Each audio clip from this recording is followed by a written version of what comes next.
पहला चैप्टर है आपका क्लास 10 का पहला चैप्टर वास्तविक संख्या है, जिसके बारे में आज हम लोग क्या करेंगे अध्ययन करने वाले हैं। पहले हम जाने कि संख्याएं क्या होती है।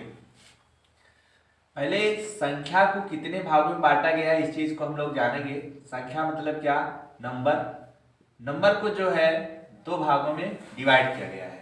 कितने भागों में? दो भागों में डिवाइड किया गया है। पहला आपका है वास्तविक संख्या जिसको हम कहते हैं रियल नंबर, और दूसरा होता है आपका अवास्तविक संख्या। दूसरा आपका है अवास्तविक संख्या जिसको आप लोग कहते हैं या जिसको कहते हैं इमेजिनरी नंबर। इसको आई से इंडिकेट करते हैं। इसको हम क्लास 10th में नहीं पढ़ने वाले हैं। जब आप 11th में 12th में जाएंगे तो ये संख्याएं आप स्वयं पढ़ेंगे। सबसे पहले हम बात करते हैं वास्तविक संख्या के बारे में। तो वास्तविक संख्या क्या होता है? वास्तविक संख्या जो होता है परमीय और अपरिमेय, परमीय संख्या व अपरिमेय संख्या का क्या होता है? समुच्चय होता है। परमीय संख्या और अपरिमेय संख्या का समुच्चय होता है। मतलब वास्तविक संख्या किसे कहते हैं? तो परमीय संख्या और अपरिमेय संख्याओं का जो समुच्चय होता है उसे हम क्या कहते हैं? वास्तविक संख्या। परमीय संख्या के बारे में पहले हम बात करें तो आप लोगों ने पढ़ा है परमीय संख्या क्या होती है। परमीय संख्या किसे कहते हैं? तो जिस संख्या को हम P/Q के रूप में लिख सके, जिस संख्या को हम P/Q के रूप में लिख सके उसे कहते हैं परमीय संख्या। लेकिन जहां Q का वैल्यू जो होना चाहिए वो कभी भी 0 के बराबर नहीं होना चाहिए। तो वह संख्या जिसे हम P/Q के रूप में लिख सकते हैं जहां Q इज नॉट इक्वल 0 हो वो परमीय संख्या होता है। अपरिमेय संख्या जिसको हम P/Q के रूप में नहीं लिख सकते हैं उसे क्या कहते हैं? अपरिमेय संख्या। यहाँ ये हम साधारण भाषा में बात करें तो पाई का कोई निश्चित मान नहीं होता है। तो पाई एक निश्चित मान नहीं होता। पाई की वैल्यू भले ही 22/7 होती है, 3.4 होता है, लेकिन पाई एक अपरिमेय संख्या क्योंकि आज तक कोई बता नहीं पाया इसका निश्चित मान कितना होता है। लगभग मान होता है 22/7 और 3.4। √2 भी क्या है? एक अपरिमेय संख्या है। जहां तक हम बात करें तो जितने भी जिसका वर्गमूल ना निकले वो सारी संख्याएं क्या है? अपरिमेय संख्या है। परिमेय संख्याओं को भी दो भागों में बांटा गया है। एक होता है आपका भिन्न जिसको हम कहते हैं फ्रैक्शन। दूसरा होता है आपका पूर्णांक, इंटीजर्स जिसको कहता है पूर्णांक।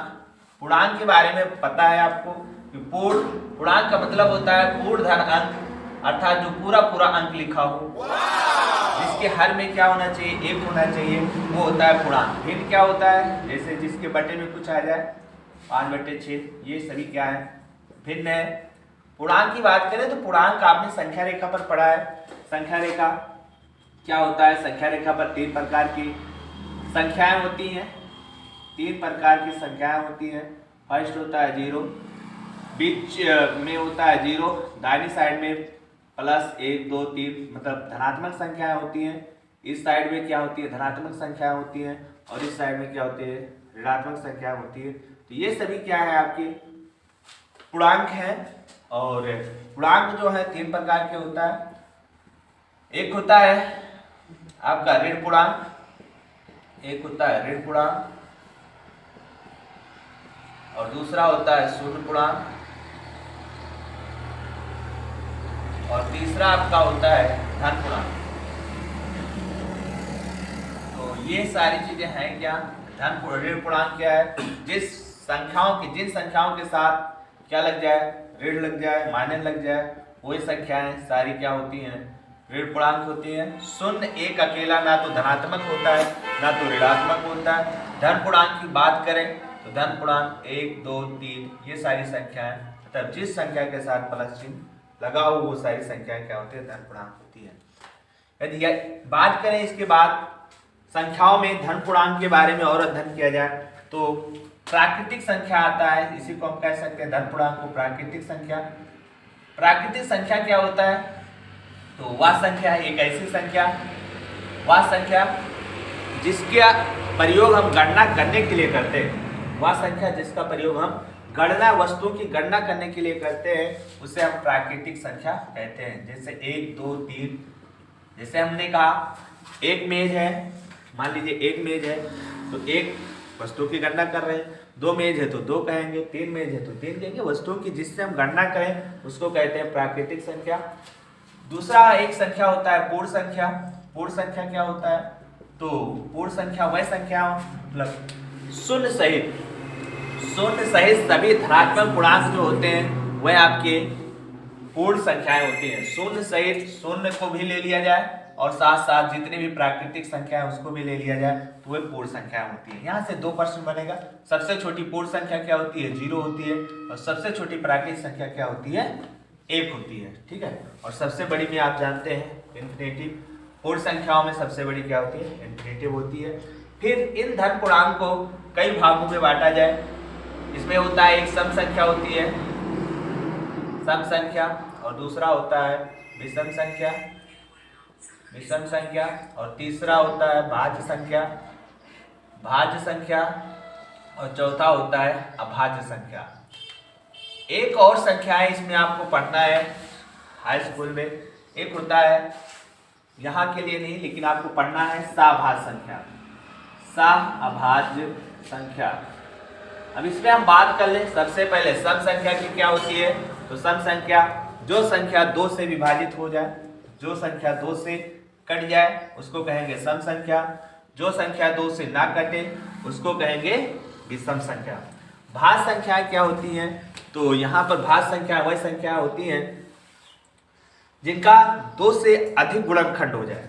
2 से अधिक गुणनखंड, या हम कह सकते हैं कि वह संख्या है जो एक और स्वयं को छोड़कर अतिरिक्त संख्या से भी क्या हो जाए? विभाजित हो जाए, तो वह भाज्य संख्याएं कहलाती हैं। जैसे मान लीजिए 4 है तो 4 देखिए स्वयं 1 से तो स्वयं से कटेगा ही, साथ साथ इसका यदि हम फैक्टर करें तो 2 गुणे 2 आएगा, 1 तो कटेगा ही कटेगा।